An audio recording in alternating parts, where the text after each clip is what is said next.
What's up, guys? Today, I have a fun one for you. I'm going to be building a NAS server for the office here because when you make content like this, the amount of video data that I build up on a weekly basis is insane. So I need something really big to store it on.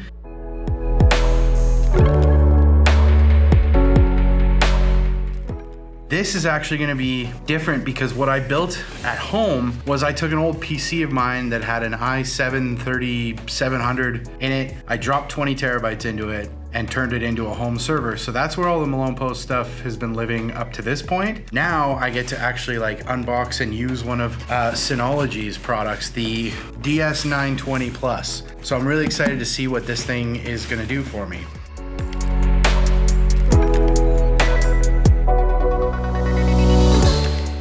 Pairing with it, I also have a WD Blue 500 gig M.2 because this has two M.2 slots that you can use as a cache, which I'm gonna really need for editing. And then I also have 3 Ironwolf 8 terabyte Nas Drives that I'm gonna put into it. That is a total amount of 24 terabytes of storage. I'm hoping that I can at least get roughly 16 to 20 of usable storage space. This is not an end game solution for what I'm doing right now. This is merely a band-aid, but I'm still excited about it. So let's unbox and start building this. Okay. So there's, okay, 1 box, 2 box, blue box, red box. You know how we do it at Malone Post. I throw the packaging, always. What is this? Power cord, throw it. What is this? This is our LAN cables. You get some keys so you can lock the drives in the NAS system so nobody can open it. Your power cable, you got some 2.5 inch hard drive screws, and then your installation guide. Ram. Get rid of all that stuff. Okay, and then this is the NAS box itself. And the nice fabric. Oh wow. This is incredibly light when it doesn't have any drives in it. So I've seen these online a whole bunch, but I've never actually seen one in person. So I'm kind of excited about it. I gotta read the instructions because I gotta figure out how to install the M.2s, but okay, so that's how you're, put that down, pull on the tabs on the side. This is super simple. Drive slots in that to where it is snug in there. Yes.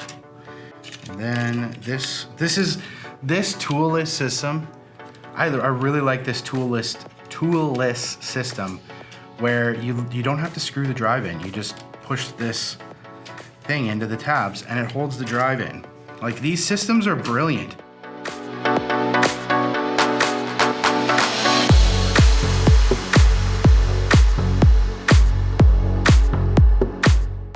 The M.2 slot is on the bottom. So we're gonna put this WD M.2 in the bottom, which is gonna work like a caching system. So a 500 gig cache, which I'm hoping will give me a little bit of extra speed in terms of trying to edit off this thing using proxies. There, easy peasy, done. Turn it like that, you can see the M.2 is now in the slot, installed. So I got it set up. I'm just waiting for it to finish verifying the drives. And this is taking a very, very long time. So we're just gonna hang out and hope for the best. We'll see if this finishes in like a couple hours. It's 5 o'clock now. I don't wanna be here till 10 o'clock tonight, but I wanna get this done today. Okay, it's Monday morning and the Synology has finished doing its parity thing. As you can see now, it's healthy. I brought my trusty 100-foot Ethernet cable and we're gonna hook this up to my computer directly via Ethernet and see how that works.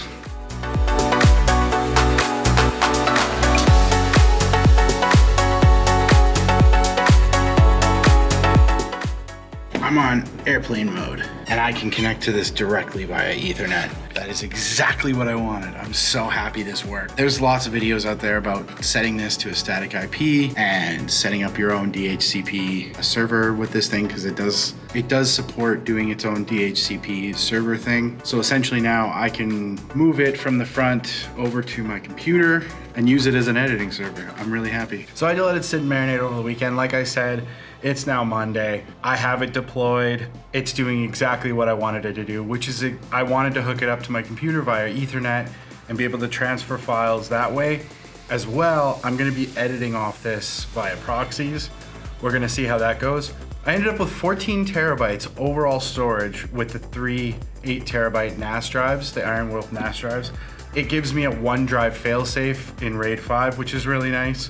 I'm probably gonna throw a 4th drive into this just to give myself more space. Won't do that right away because the 14 terabytes I won't fill up for a while, but I think this is gonna be a great implement into my everyday editing here at MP. I understand this solution won't work for everybody. This is a pretty expensive solution. Obviously the one I have at home, I built myself out of an old PC and a few random drives I had kicking around. This option I feel is a little safer because I feel like my data is not gonna get corrupted as easily.